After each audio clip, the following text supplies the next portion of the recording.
Hello everyone and welcome back. Almost 2 months ago I had a fun idea to turn some Disney princesses into D&D inspired characters. I know the concept isn't original, but I still wanted to have some fun with it.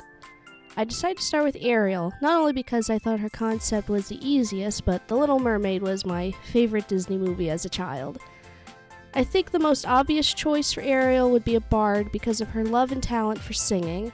And from my understanding, bards can be pretty charismatic, which I think fits Ariel pretty well. Her charisma won Prince Eric's heart after all. Now, I know most of the other Disney princesses sing, and all of them could be bards, but I think Ariel's case is a little different. That's something I'll go into more detail later. My original plan was a lot more grand, and I poured about 15 or so hours into the original picture before I decided to scrap it. My original concept was to have her singing and the instrument act as a protective shield around her. I wanted the light to reflect and defend her against the monsters that wanted to attack her. I still like the idea, but I think I was a bit too ambitious, and it became to the point where I ended up dreading working on the picture. Something that I've learned is that it's good to go out of your comfort zone, but don't do too much or you'll be overwhelmed like I was. As you can see, I decided to just stick to something simple and focus on her playing the mandolin. I actually hate to say this, but I ended up making her mandolin a bit too big. Looking at Google Images, the instruments are on the smaller side, and this looks more like the size of a guitar. Oh well. So the reason why I chose Ariel as a bard is because her voice and music are so important to the movie. First of all, Ariel's voice is what attracts Eric after she saves him. Second of all, Ursula sees Ariel's love for the sea and Eric and manipulates her to give up her voice when she's in a fragile state of mind. And finally, and I know this isn't exactly in the movie, however, this was Disney's comeback to animated musical movies after years, which is a formula that Disney is adored and known for. In terms of personality, bards like adventure and are charismatic, which just fits Ariel so well. For her outfit, I didn't want to go too crazy since bards tend to wear light armor. They typically also will carry one-handed weapons, but I didn't really have a lot of room left, so I just omitted it. Maybe she'll find a weapon on the shore when collecting thingamabobs. I still wanted to stick to the design I originally had intended for her, but I felt like something was missing. Something I find very helpful is using references. Lots and lots of references. References are great for when you need a bit of a boost in your creativity or just feel like you're missing something in your concept.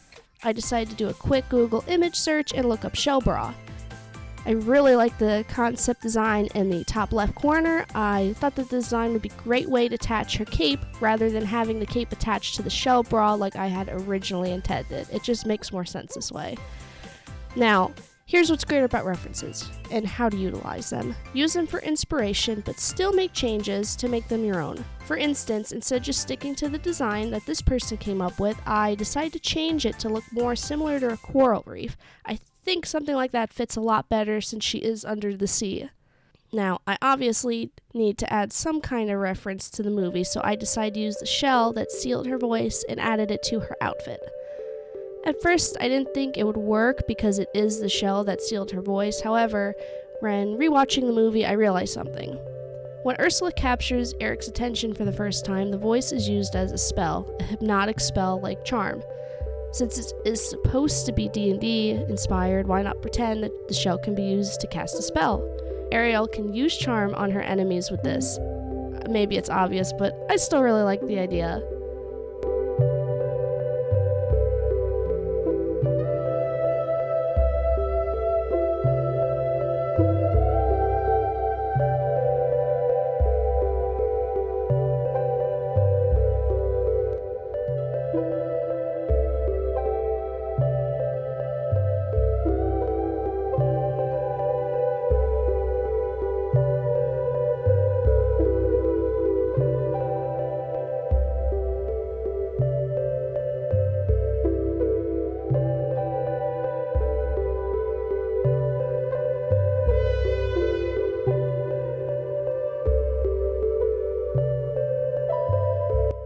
So, this isn't really art related, but I rewatched this movie because I hadn't seen it since I was a kid, and I wanted to rewatch it to maybe get some new ideas maybe think of any more references, and I kind of realized something, and maybe this is obvious for a lot of people, but it's still something I could talk about, especially because line art is kind of boring to watch for some people, I guess. So something I wanted to kind of talk about is when I was a kid, and even as a teenager, I remember thinking, man, why does Ariel abandon her family for a man? Like, I get it, Prince Eric's supposed to be handsome, but why? She barely knows him. I rewatched the movie to see if my opinion changed, and yeah, I would say it did a bit. Ariel was always fascinated with the land and humans even before she knew Eric. Her I Want song happens before meeting him. Meeting Eric just gave her more interest in land, and it wasn't until Ursula's scheme that she turned her back on her father to go to the land.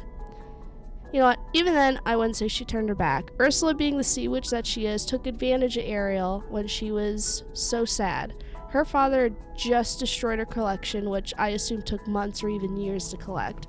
Of course she was upset. Her heart was broken by her father's actions, and Ursula immediately jumped in on that, used her fragile state, and convinced her to give up her voice to go to land. Ariel probably thought, this is my only chance, so she took it. I've also seen comments on how Ariel doesn't deserve a happy ending because she didn't learn anything, but I find that a bit cruel. Yes, she didn't really learn anything, but Ariel's a sweet girl. Why shouldn't she deserve love? The prince was attracted to her voice, but he learned to love her and her sense of wonder and love for human world. He found that to be charming, and honestly, so did I. I mean, how could you not smile at this scene right here when she's just, being such a dork? She's a fun girl who loves adventure, and Prince Eric loves adventure himself. I mean, that's demonstrated with him sailing the seas with his crew in the opening. How many princes do you know do that? So I think the idea of her not learning anything, I don't agree with it. I think she's nice. I think she's a sweet character. I don't think there's anything wrong with that.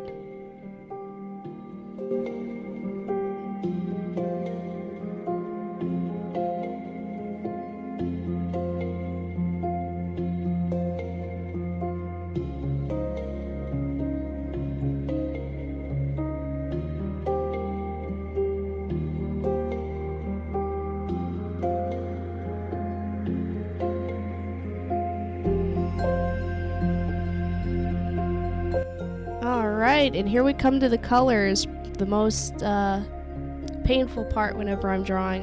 Though I should admit this as an artist, but I'm really bad with choosing colors. So off screen, I ended up just looking up more references and kind of thinking about what color palettes would look good. And right here I'm kind of lightly airbrushing over what colors I want and how to plan out what I want, which later on I kind of change anyway. But that's pretty much what I did.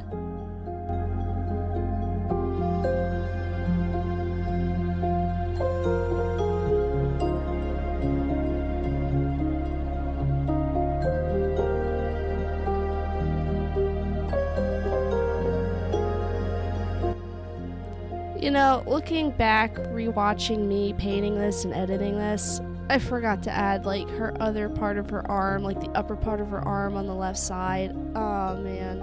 I gotta edit that. I gotta go back in and redraw that. So, I guess it's a good thing I did work on this. This is a good reason why, if you like to post art online, do not rush it. Let it sit in your folder for a day or two and just look at it.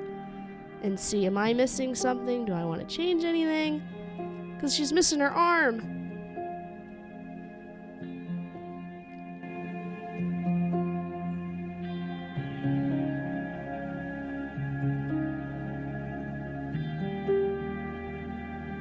Alright, and right here I am adding her light and shadows to kind of make this picture pop, and more references. I really like the picture that I had, that I found. I like the colors of it, and it gave me a great reference for where the light should exactly be.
So I was a little nervous about drawing the scales. The last time I drew a character with scales was almost 6 years ago.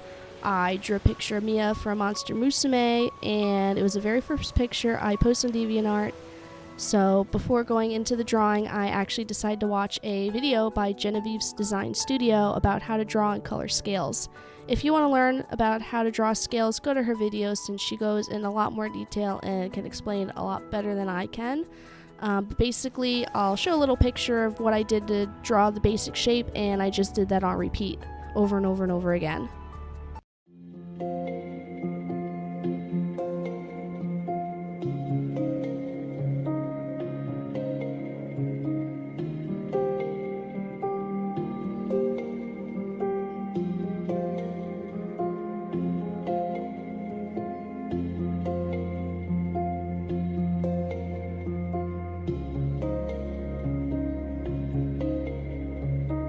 So basically for coloring the scales, I just used a mix of the ink, airbrush, and blend tools that are in Clip Studio Paint. And I pretty much use that to shade everything in this picture. Ink, airbrush, blend. That's it. But for the scales, I did decide to add a little bit of texture to them, and I used the dry brush tool. And if I happen to find it, I'll put a link to it in the description, but I typically use that a lot when I want to add some kind of texture to my drawings. And yep, there it is. I think it looked pretty nice for a second attempt at ever drawing scales. I didn't want to go too realistic, so it was too distracting, so I kind of tried to blend it out, and I think it turned out pretty good.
it's not very visible, but I did have her attempting to sit on the one rock from the movie. Alright, now here we go to the light. The part that I was both looking forward to and dreading just because I typically don't play with light like this, so I decided to use another reference, and I found this really cool image with the light and the glowing effect that I really wanted to try and emulate. When I originally was doing this, I just used the airbrush tool and something didn't look right. Thanks to this reference, it's good to have a light outline, and then in the middle of that outline, use a light airbrush with about 2 or 3 different colors. Once I liked how it looked, I just used the light erase tool with my airbrush to make it look more translucent, and I added some nice glowing effects to give it that nice glow and shine to grab your attention. So I think they turned out pretty good, especially because, again, I'm not used to this. So I'm happy with how it turned out.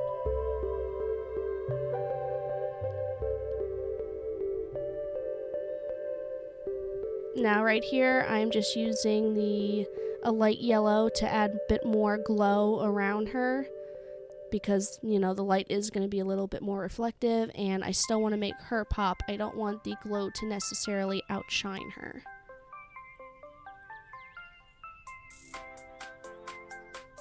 So I'm pretty much just bouncing back between a yellow and an orange for lighter and darker lights.